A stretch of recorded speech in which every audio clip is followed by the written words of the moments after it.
Good evening. We are in Matthew chapter 5, picking up right where we left off in verse 33. By the way, we were talking, I think it was last week, it may have been 2 weeks ago, and same context here, Matthew chapter 5, but we're looking at verse 28. Whosoever looketh on a woman to lust after her hath committed adultery with her already in his heart.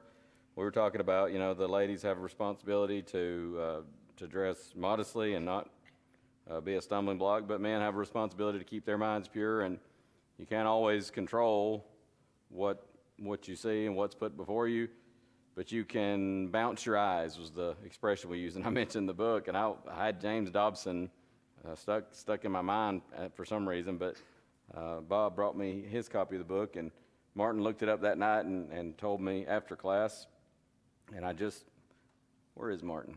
Was that last week? It was, right? Okay. But this first chance I've had to mention, I was going to say if it was 2 weeks ago, I don't know why I wouldn't have said something last week, unless I just forgot. That happens. But it's the authors, there are two authors, Stephen Arterburn and Fred, looks like Stecker. But it also says with Mike Yorkie. So I don't know, maybe there's 2.5 authors. I'm not really sure how you. But anyways, it is a good book on learning to deal with that and battling that. It's a good book for men, but also ladies to read and kind of understand that. Sometimes you see that, and we did a thing one year at camp where. Just gave a survey to all the boys. We had separate classes. This was at Camp McCroy, where we had a boys class and a girls class, the older kids, and we separated them, and we would talk about some gender specific topics, and some of it got pretty frank. So we separated boys and girls, and but one of the things we did was we gave the boys a survey and asked a bunch of questions. If you see this. Is it a temptation? Does it cause you to have to battle with impure thoughts? And just describe different things. And totally anonymous, guys turned it in, and then I don't know, 2 or 3 days later, it may have been toward the end of the week, in the girls' class, I think it was Grandma Donna that was teaching it that day, and she got up and she read this. She had gone through and kind of categorize the results. Out of this many boys that answered, here's how many who said this potentially would cause them to have impure thoughts or something like that.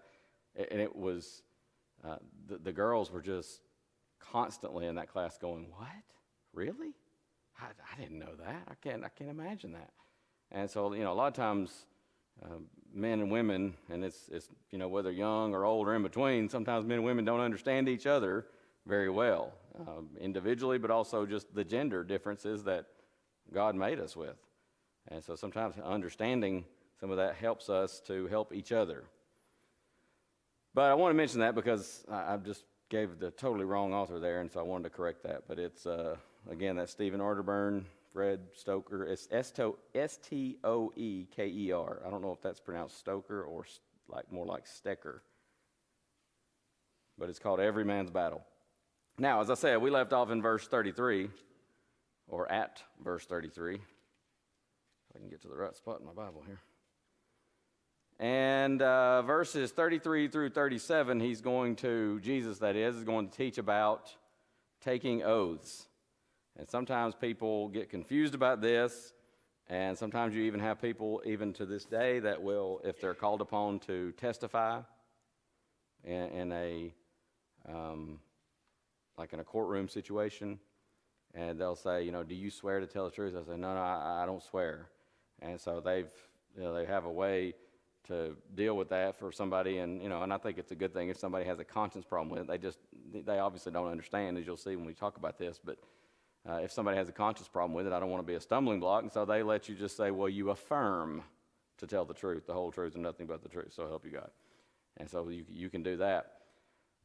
Years ago, I remember I think I was in preaching school.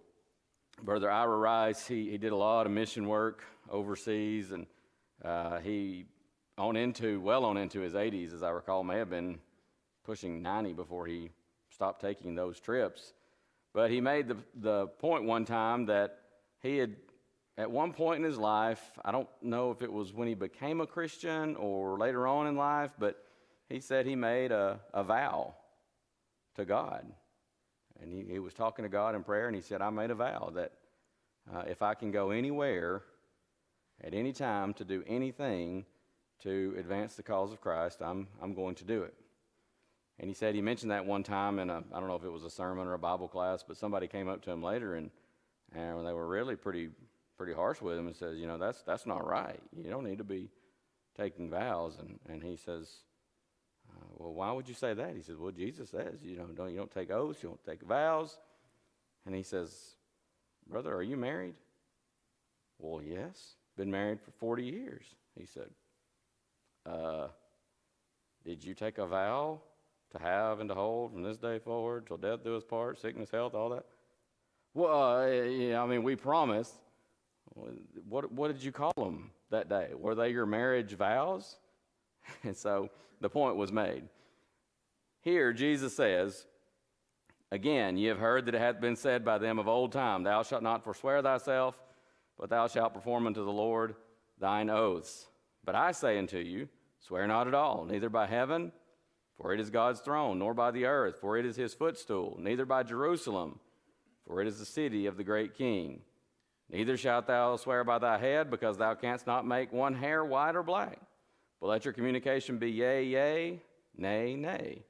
For whatsoever is more than these cometh of evil. So, as always, and I was trying to remember the verse here. I'm going to have to look, and I'm gonna go the easy route here and just. I do need the American Standard though. It's always a battle, because if I start trying to look for it, we may be here all night just waiting on me to find that. Well, apparently this was the last search I did on here too. Psalm 119, 160 is the verse I'm looking for in the American Standard and some other versions as well, but it's a little bit different from the King James. But the verse says, the sum of thy word is truth, S-U-M. The totality of God's word is truth. So whether you're talking about this or any other subject, of course, you've got to take the totality of what God's word says. Now, the law of Moses, true or false, spoke about making vows. Yes, that's true. This will be, it's just a synonym for oath, vow, promise, affirmation. These are different words we could use, but they're all synonymous.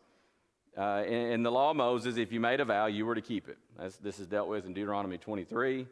And there are even certain provisions where if a young lady, she's under her father's household, she's still living at home, she's unmarried, she makes a vow, so she's got to keep her vow. But if she makes a vow and her father didn't know and he says it's null and void, then it's null and void. And to this day, I can't tell you this with absolute certainty, but I suspect this is where even in America, if you are underage, under a certain age, and you run off and just decide, I'm going to elope and get married, then mom and dad can go down to the courthouse and do what? They can get an annulment. It's null and void. And so I suspect that's probably the background for that. Same thing with a husband. Here's a woman, she's married, she's living, she's under the headship of her husband, she makes a vow, husband doesn't know, and later on he says, for some reason, no, it's null and void, and then it's null and void. But of course, with the young girl in her father's house or with a married woman, they make a vow, and the father, or whatever the case may be, husband, he hears about it, he knows about it, doesn't say anything, just, even if he keeps his peace, but he's there and he hears it and he knows about it, then it's binding. He says, you keep your oaths. You keep those vows to God. The law of Moses also instructed the Israelite. In fact, this may be a good one for us to go read together. Hold your spot in Matthew 5, and let's go to Deuteronomy.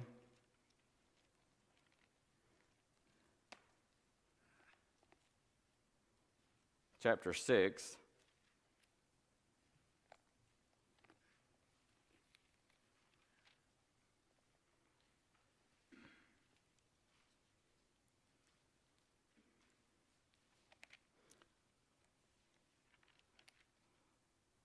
Who's there?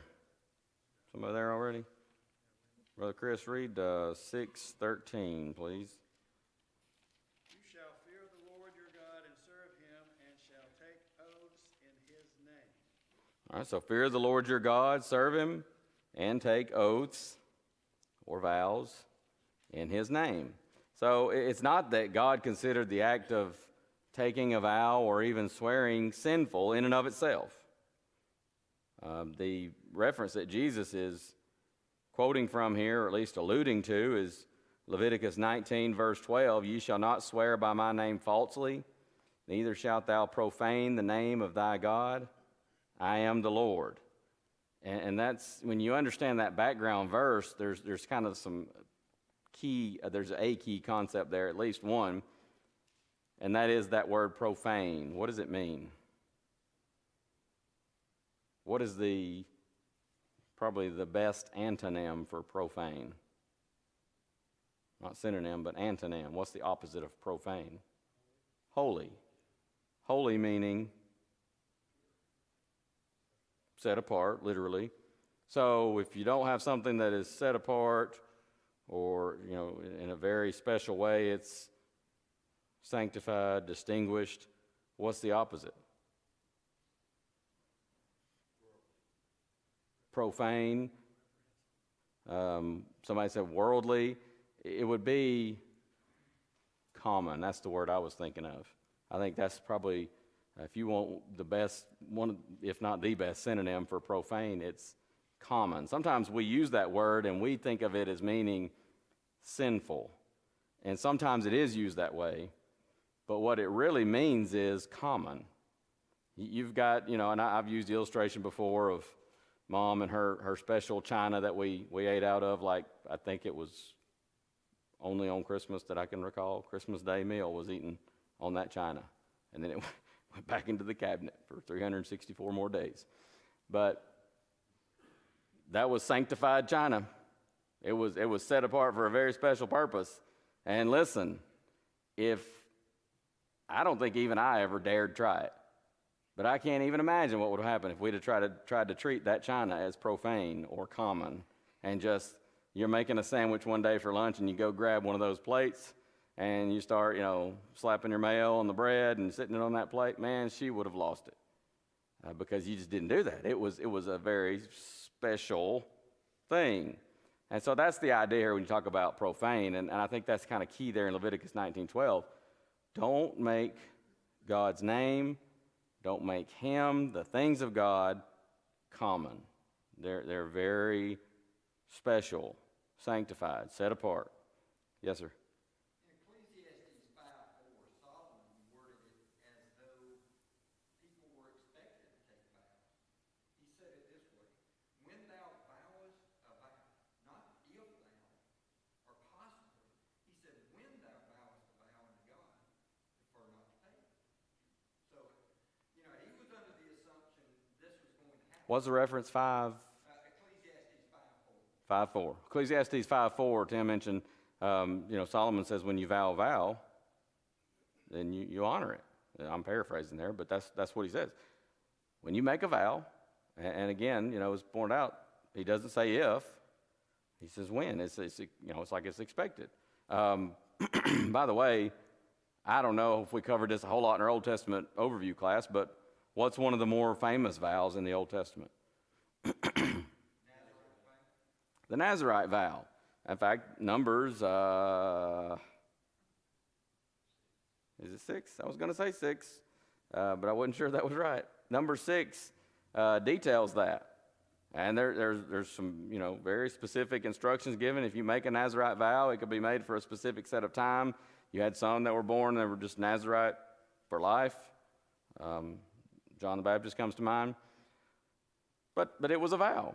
And so, again, in Ecclesiastes 5:4 is a good example there. It's not that the vow or the swearing itself, by the way, in the, I was going to say in the South. No, in the South we just say cussing. But my friends from, I went to preaching school, I had a roommate, he was from Michigan. And I noticed that was the difference. I'd sometimes say something about cussing, and he'd say, what do you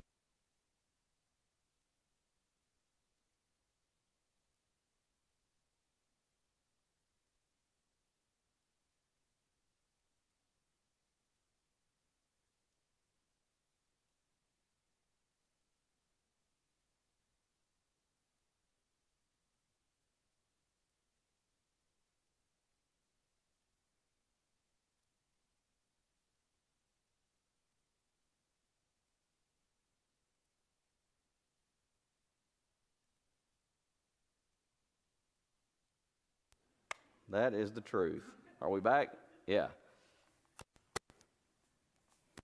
So, what I was saying, I don't know how far I was into that story before my mic went out, but what I was saying is I had a friend, he was my roommate, or one of my roommates, when I was in preaching school. He was from Michigan, and I'd say something about cussing. Somebody was really cussing that guy out, and finally he just said, "What are you talking about?" And so I said something, I was like, like bad language. And he said, "Oh, you mean swearing?" And that's what he would always say. Somebody used a bad word, or he's talking about somebody said this or that. He said they were really swearing, or, that movie's, don't watch that. It's got a lot of swearing in it. And I sometimes still use that because I use that so much around him, and there were other guys that were from the north, and we all hung out together, and so it just kind of picked up with me. But I want to be clear, that's not what we're talking about here. Obviously, using foul language is not a good thing. But when we're talking about vows or oaths, in that sense of swearing, it's not that it's wrong in and of itself. 1 Timothy 1, 9 and 10 talks about the law being made for the unrighteous. He says the law is not for righteous people, it's for unrighteous. But one of the groups that he mentions there is perjured persons, or the New King James has perjurers. What is a perjurer? A liar.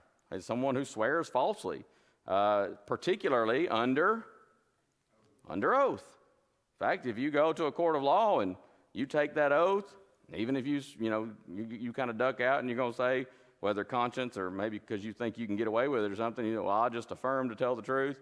It's the same. If you've been found out to tell a lie, you're in trouble with the God of heaven. That's first and foremost. But the court, they can get you for perjury, and that's no joke. They take that seriously. Lying under oath, buddy, that's a big deal. So the law didn't condemn the person that sweared, the person who swears, but the person who would swear falsely. That's the concept, and that's really what the word here in Greek, the Greek word here in verse 33 means. So the teaching of Jesus here, he says in verse 34, swear not at all. And somebody says, well, that seems to handle it, doesn't it? But again, what does Psalm 119, 160 say?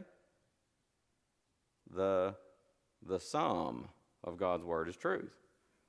James 5:12, by the way, is a similar verse. But above all things, my brethren, swear not, neither by heaven, neither by the earth, neither by any other oath. But since the law of Moses commanded the Jews to swear by the name of God, or to swear in his name, and Jesus says swear not at all, does that mean that all swearing is wrong in God's sight?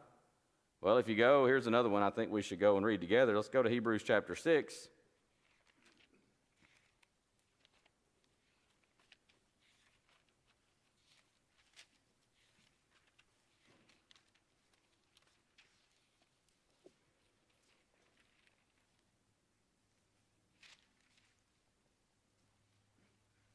This is in the context of God's covenant with Abraham. Who's there? You got it, Brother Tim? Read verse 13 and then also verse 17, please. For when Abraham made promise, when God made promise to Abraham, because he could swear by no greater, he swore by himself. That's verse 13. You said 17? Yes, sir. Wherein God, willing more abundantly to show unto the heirs of promise the immutability of his counsel, confirmed it by an oath. Okay, so God is making a promise to Abraham. He could swear by no greater, so he swore by himself. There he's mentioned as swearing. In verse 17, he confirmed it by an oath. So God himself has taken oaths before. In Matthew 26, it seems at least, I don't know if we could be dogmatic about it, but it seems that Jesus takes an oath there because the high priest says what? I adjure thee by God. Tell us. It's Matthew 26, right around verse 60-something. 63, I adjure thee by the living God, that thou tell us whether thou be the Christ, the Son of God. And Jesus says, thou hast said. New King James says, I Yeah. And that's a good way to put it. New King James, Chris says, has him, the high priest saying, I put you under oath by the living God. Tell us. And Jesus says, he doesn't say, oh, I can't swear. He answers. So it seems there that he's taking an oath, as he says, it's as you say. So the idea here is, the question then becomes, well, what is Jesus talking about? By the way, if you want to go look on Christian Courier, Wayne Jackson has a good article on this there. J.W. McGarvey says this in his commentary on Matthew and Mark. The oaths which Jesus here proceeds to prohibit by heaven, by the earth, by Jerusalem, by thy head, were all unauthorized by the law. Moreover, it was taught by the scribes that these oaths and all others which did not include the name of God had not the binding force of an oath. Let's look at this. I don't want to spend too much time on this, but there's a key passage parallel or cross-reference, if you will, that's right here in Matthew, the same book, but it's over in chapter 23. And beginning at verse 15, at least for what we're looking at here, this is in the midst of Jesus' denunciation of the scribes and the Pharisees and all their hypocrisy. But in verse 15, he says, woe unto you, scribes and Pharisees, hypocrites! You compass sea and land to make one proselyte, and when he's made, you make him twofold more the child of hell than yourselves. That's pretty strong language, isn't it? Then he says, woe unto you, ye blind guides, which say, whosoever shall swear by the temple, it's nothing. But whosoever shall swear by the gold of the temple, he is debtor. And then Jesus says, ye fools and blind, for whether is greater, the gold or the temple that sanctifieth the gold? You could say, well, listen, I swear by the temple that what I'm telling is true. And we have our modern day parallels. People sometimes say, you know what? You got your fingers crossed behind your back. We used to do that all the time when we were kids. Somebody'd say something and say that later on they'd just go right to the exact opposite. You say, no, you told me. Well, I had my fingers crossed behind my back. Well, it's still a lie. If you tell a lie, it's a lie. You can cross your fingers. You can say, well, I didn't swear by God, so I didn't really lie. I didn't swear by the gold of the temple, just the temple. Jesus says, that's ridiculous. He goes on. Whosoever shall swear by the altar, they would say, it is nothing. But whosoever sweareth by the gift that is upon it, he's guilty. Fools and blind, whether is greater, the gift or the altar that sanctifieth the gift? Therefore, whoso therefore shall swear by the altar, sweareth by it, and by all things thereon. And whoso shall swear by the temple, sweareth by it, and by him that dwelleth therein. He that shall swear by heaven sweareth by the throne of God, and by him that sitteth thereon.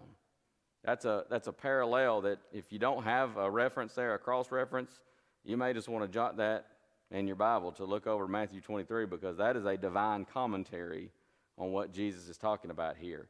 It's the same thing that people do today. I used to know a girl when I was up in Illinois. I did youth work, associate work up there when I first got out of preaching school.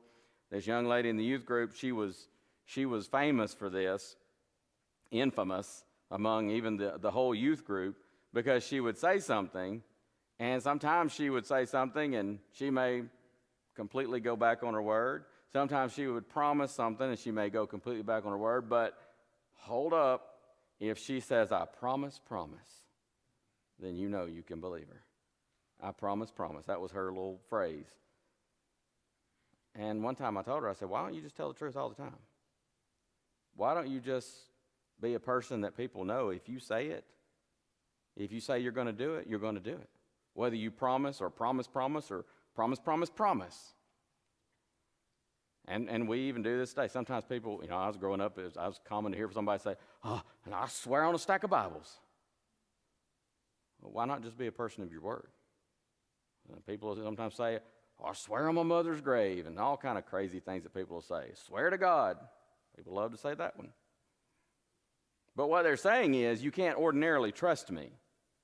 But this time, really, for sure, this time you can trust me. Well, I don't think you need a whole lot of commentary and exegesis here to begin to understand why Jesus is saying what he's saying. You put all the Scripture together, especially that inspired commentary over in Matthew 23, and it's not a prohibition, a blanket prohibition against vows or swearing or affirmations, but it's being a person of your word. McGarvey also mentions that swearing by any person or thing is either to invoke the power thereof or to pledge our own power in reference to it. To swear by heaven, by the earth, by Jerusalem, as he mentions in verse 35, or by your own head conveys the latter idea, that you have power over it. But do you have any power over heaven? Do I? Does any human? Do you have any power over all the earth? Do you have any power over Jerusalem or in any city for that matter? What about your own head? To make one hair white, black, to grow hair, to stay in. You don't have power over that, do you?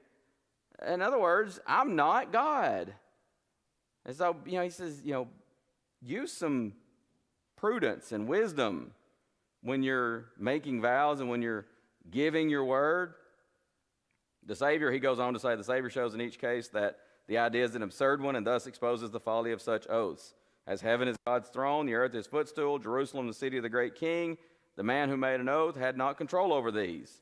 And over his own head he had so little that he could not make one hair white or black.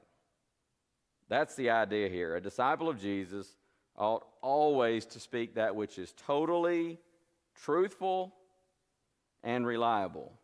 There should be no need for Christians in common everyday speech to have to say, no, I swear I'm telling the truth.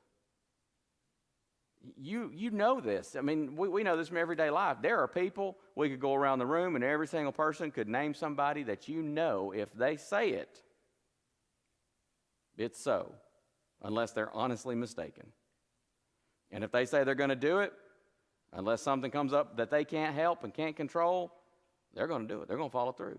And they don't have to say, now listen, man, I swear, I promise, you can count on me. They don't have to. You say, can you help me with this next Thursday? Sure. That's the end of the discussion, because I know he's a man of his word. She's a man of her word. She's a woman of her word. You can trust him, right? But we also could go around the room and everybody could name somebody that that they could swear on a stack of Bibles. They could swear to God. And you still will go, well, maybe he'll do it, maybe he won't. Maybe he's going to follow up, maybe he's not. Because you can't trust him. All the swearing in the world, all the oaths in the world, all the vows in the world don't make an honest person out of a dishonest person until he or she changes his or her heart. And so Jesus here says, be a person of your word, that people can trust to do what you say, to be honest. And there may also be here, by the way, a warning against trivial oaths for every little thing under the sun. There are times when you get into a courtroom and they say, do you swear to tell the truth, the whole truth, and nothing but the truth? You take that oath, you realize it's a very serious situation. But you just go around swearing all the time. Oh, I swear on my mother's life. I swear on this. I swear on that. That just gets trivial. And again, you're profaning something that is meant to be kind of set apart for a special circumstance. So, wanted to cover that because sometimes people get mistaken about this idea and they say, I can't swear, I can't take a vow or an oath or whatever. But that's not what he's saying. He's saying be a person of your word. That's the main idea here. Again, remember so much of this we've pointed out several times. Jesus dealing with the heart. I said it several times in our sermon series on the Sermon on the Mount several years ago. But at the heart of the matter, Christianity is a matter of the heart. And that's what Jesus is talking about here. Be honest, so that people know when you say something, you mean it. And you're going to keep your word. He goes on and says, you've heard that it has been said, an eye for an eye and a tooth for a tooth. But I say unto you that you resist not evil, but whosoever shall smite thee on thy right cheek, turn to him the other also. And if any man will sue thee at the law and take away thy coat, let him have thy cloak also. And he says, I'm going to go ahead and read the next two. And whosoever shall compel thee to go a mile, go with him twain. Give to him that asketh thee, and for him that would borrow of thee, turn not thou away. At least 3 times in the law of Moses it was written, an eye for an eye and a tooth for a tooth. One case is if 2 men fight, they get into some kind of a disagreement, they're fighting, and in the process a pregnant woman is injured. If the baby is lost, it's an eye for an eye and a tooth for a tooth. The man that harmed her, his life is forfeit. If a man caused bodily harm to another person, disapplied. Maybe you knock out a tooth for tooth. That's the idea there. Leviticus 24. The first reference is Exodus 21, 22 through 24. Case number 2 is Leviticus 24, 19 and 20. And then case number 3, you got a controversy between 2 individuals. This is in Deuteronomy 19, 16 through 21. You got 2 individuals. They're in some kind of a disagreement. And in the process of sorting the whole thing out, somebody gives false testimony, perjures himself, hoping that that false testimony is going to cause the other person to be punished. Well, then the false witness was going to be punished in the manner he desired to see the other person get punished. Eye for an eye, tooth for a tooth. The law of Moses did not allow for a person just to take matter into his own hands, to take personal revenge. The law required for civic officials or judges to make an inquiry, determine the punishment, and carry it out, not the one who'd been done wrong. And that's kind of what Jesus is getting into here. Under the law of Moses, when the judges carried out punishment against evildoers, they weren't to do so with hatred, with glee, enjoying what they're doing, but because it was what was written in the law. That's why they did that. But Jesus says, after having quoted that, he goes on in verse 39, and he says, I say unto you, resist not evil. Now, again, I'm going to resist the temptation to chase a rabbit, but it doesn't forbid a person to use civil authorities to carry out justice. Paul talks about this in Romans 13, 1 through 4. Civil authorities, they are authorized by God. In fact, they're called the ministers of God. This does not forbid one to defend his property or his life. That was dealt with in Exodus 22, 2 under the law of Moses, but also in Matthew 24. Forget the wording. Let me go look at this. He says, I lost the verse.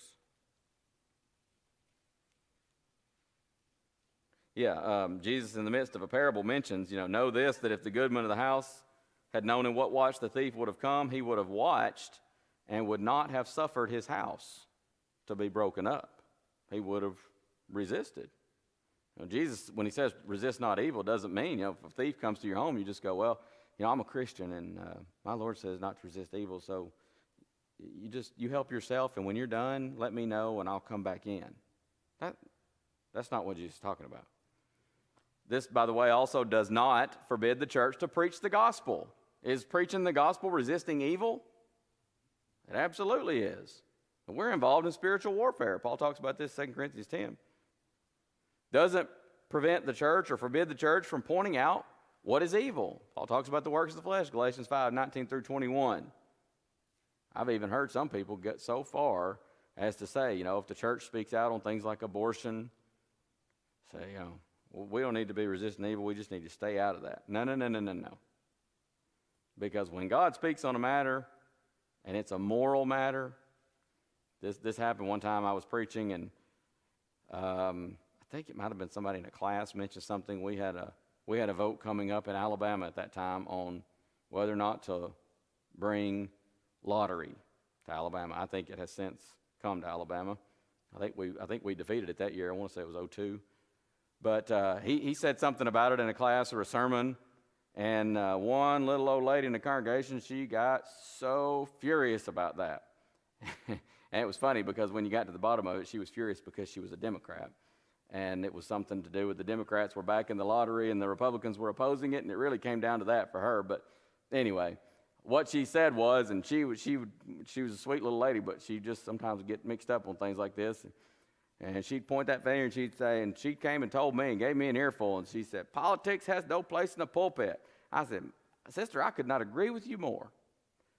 But listen, gambling is not a political issue. That's a moral issue. Does morality belong in the pulpit? Well, yes, but politics, let's stop there. Does morality belong in the pulpit? Well, sure. It absolutely does. What about abortion? Should we oppose that? Absolutely. That is horrendous, awful. That's a moral issue, right? That's not political. Some people would say that's political. Well, no, it's killing a baby. It's a moral issue. Morality absolutely belongs in the pulpit and everywhere else for that matter. And so we need to understand that. So it doesn't forbid the church to preach the gospel. This does not forbid the church to speak out and oppose things that are evil. In fact, Ephesians 5:11, have no fellowship with the unfruitful works of darkness, but rather reprove them. So Jesus is teaching here that his disciples should not take personal retaliation against those that harm them. Another divinely inspired commentary is right. It's not in the same book this time, but it's over in Romans 12. Paul talks about very similar stuff. Verse 17 beginning, he says, recompense to no man evil for evil. Provide things honest in the sight of all men. If it be possible, as much as lieth in you, live peaceably with all men. Dearly beloved, avenge not yourselves, but rather give place unto wrath, for it is written, vengeance is mine, I will repay, saith the Lord. So that's what he's talking about here, personal retaliation. Disciples of Jesus ought not to be known as people of anger and destruction. Jesus is going to give examples right here in the context of Matthew 5 that are examples where nothing is going to happen. There's no life-threatening, there's not even serious injury being dealt with here. It's kind of like, I think I've mentioned the story here before. I'm with a preaching school classmate one time. We're in Walmart. And we're standing in line. It was one of those times when they got like 2 checkouts open and there's all these people and they're waiting in line, and I'm standing there and I'm trying to like respect personal space for somebody. We didn't even have COVID regulations or anything. I don't know if I was 6 feet away, but I was close enough that you could tell I'm in line, but I'm not like trying to get all up against the person either. Well, here comes somebody along and just pops right in there in front of me and stands in line. And now they were in my personal space, and I'm kind of like, and it just incensed my classmate. And he says, "You not going to say anything?" And he's saying it loud. I know the person had to hear him. And he says, "You're not going to say anything about that?" Well, what? Just got in line in front of you. And by the way, the person wasn't like they were carrying just a huge amount of stuff. I don't think that should have made a difference anyways, but they had just a few items. Are you not going to say anything? Just cut in line like that. Say something. And of course, I'm not as gung-ho jump on that as some folks. You know, we talked about the different personality types. Mine is a more pacifistic. Is that a word? Pacifist. There you go. Hey, I just make up my own words sometimes, folks. You know, we're inventing new words all the time here. Pacifist. I'm a more pacifist type personality anyways. But I looked at him and I said, well, what if I do say something? What if I throw a fit about it? And then why don't we just turn around and ask him for a Bible study? I'm sure that'd go a long ways, right? Who cares? It's a spotted line. Do we have somewhere to be? You know, we're not in some huge rush. It was after school, it was in the evening. I'm not saying, you know, something can get taken to an extreme, obviously, but it really just didn't matter there. So Jesus' disciples should not be known as people of anger, destruction, contention. They shouldn't be known as people who are, you know, people of hatred or love getting revenge. That's what Jesus is talking about here. He gives this example of being, you know, somebody smiting you on the cheek. Turn to him your other cheek also. This is talking about being mistreated. Again, no real bodily harm coming from this. Here in such a case, being passive and taking the abuse is better than retaliation. Does he require a literal turning of the cheek? Well, going back to verses 29 and 30, is that literal? Cut off your hand, pluck out your eye? This is figurative. He's saying you're better off to take it. Paul talks about this, by the way, in Corinthians. They were going to law against each other, and he says, would you not be better off to take the wrong? You go to law before the world with your brethren. What a great example for the church, right? Sometimes you're better off just to take it, and you can do more for the Lord and for the example and the spread and the influence of Christianity by taking it. Again, it's not necessarily literal. If it's literal, by the way, he says, turn the other cheek. So somebody smacks me on this cheek, I turn the other. They smack that one. I say, hey, I fulfilled my requirements. Let's go, buddy. Well, that's how some people view it, right? But that's not what he's saying. He's saying you're better off not to retaliate in an instance like this where it doesn't involve a threat to your life. He didn't intend for evildoers just to have freedom to go around and abuse anybody they want. That's not what he's saying either. There were times, true or false, when Jesus turned the other cheek. Absolutely, right? But there were also times when he did resist with his words, not with physical action. In fact, in John 18, there's one there in Matthew 26 or 24, was it? Yeah, 26. John 18. Sometimes I feel like I have a wrong reference and I have to go check it out. He struck Jesus with the palm of his hand. Do you answer the high priest so? Jesus says, if I have spoken evil, bear witness of the evil, but if well, why smitest thou me? So he's resisting there in a sense, but he's doing it with words. But when he was reviled, he didn't revile in response, 1 Peter 2:23. When Paul was mistreated, he did resist the evil done to him, right? He appealed to the law. He says, I appeal to Caesar. That's resisting, isn't it? He didn't just say, you know what, those Jews want to kill me. I mean, Jesus says, resist not evil, so just turn me over to them and let them kill me. He says, no, I appeal to Caesar. And in fact, he accused the high priest in Acts 23 of being a whited wall. God shall smite thee, thou whited wall. So he does resist on some occasions, but then there are other occasions when it's no personal harm, it's no real life-threatening type of thing, and he, figuratively speaking, turns the other cheek. So that's what Jesus is talking about here, personal retaliation, being a person who's constantly, I got to get back at them. I'm not going to take that when it's something that's silly and really doesn't, in the big scheme of things, doesn't matter. Tim, you were going to say something. Matthew 27:30. Jesus had a mission, and it was to do his Father's will. He allowed people to spit on him. You want to talk about something angering me? Come up and spit in my face. Yeah. And then he allowed them to smite him with a rod. However, go back to the money changers, and Jesus went in, and he was on the other end. Yep. So you've got to allow the occasion. What is my purpose in allowing somebody to smite me? And if it is to make a point that God's people are non-combative, but if you come into my house and you want to take the stuff that I work for just because you want it out of free, don't think I won't dial 911 Right. or take other measures to protect my family. So, what is your mode of retaliation? And that's your, you the key phrase there that you said is, why? Why are you not retaliating? Or why are you resisting if you resist? Are you doing it just because I don't have to take this from you? Or, I'm going to show you? Or are you doing so because, God's given me a responsibility to protect my family? For those that didn't hear, Tim mentioned, Matthew 27, where they spit on him, and he doesn't resist. But then he goes into the temple when they're selling this exorbitant rates. You came here and you need to offer a turtle dove. You don't have one? Well, we can sell you one. It's kind of like going to try to get a burger at Six Flags, right? Or at Disney World. You go to McDonald's and you can get a little, under $1 burger, but you go get the same thing at Disney World, and that'll be $12.80, sir. Man, I just want to go start overturning tables there. But, the question is why? What's the situation? Motives matter. That's what this is all about. At the heart of the matter, Christianity is a matter of the heart. And so Jesus, over and over again, is going to talk about that. And again, with the tunic, the tunic and the coat. Here's the situation. Somebody appeals to civil law, and as a result of that appeal, he's granted your tunic. Jesus says, give him your coat also.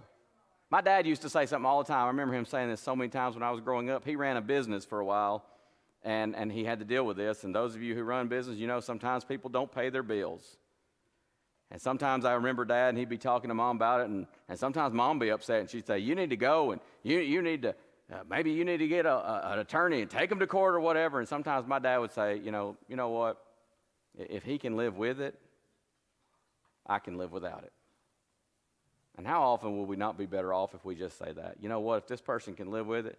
I've mentioned before, I'll say this and I'll stop. I gave this illustration in my sermon series on the Sermon on the Mount, but there was a private. He was in the Army, and he was known for being, he was in basic training, and he was known for being at least what they called a Christian. I don't know if he was a member of the body of Christ, but the drill sergeant gave him such a hard time, always making fun of him, giving him a hard time. And one day he came in, and it was late at night, and he got down on his knees beside his bed to pray, and the drill sergeant took his old muddy, nasty combat boot and threw it at him and hit him upside the head. Young fella didn't say a word. Drill sergeant kind of laughed about it, went to bed. He woke up bright and early the next morning. You know what he found? His combat boots were right beside his bed in perfect order, and they were shined. What we call them, spit shined. Buddy, immaculate. And it shamed him. And he said he never forgot that. And he was so ashamed of how he treated that young man. Now, if that young man had turned around and given it to him, or even just said something, throw it back at him, whatever, all that's out the window. It's lost. That's what Jesus is dealing with here. Someone has said Jesus doesn't question the right to go to law. He questions the motive. And that's exactly what you were talking about, Tim. It's not the right to go to law that's under question here. It's the motive. He says he's not saying it's wrong to retain what is yours, but he's teaching about maintaining a proper attitude toward others, making every effort on our part to be people of peace and meekness. Thank you very much. We'll pick up, Lord willing, next Wednesday night. We'll pick up, you know what, let's take a break, and we won't come back to this till next year. How about that? We'll pick up verse 41 next week. Thank you.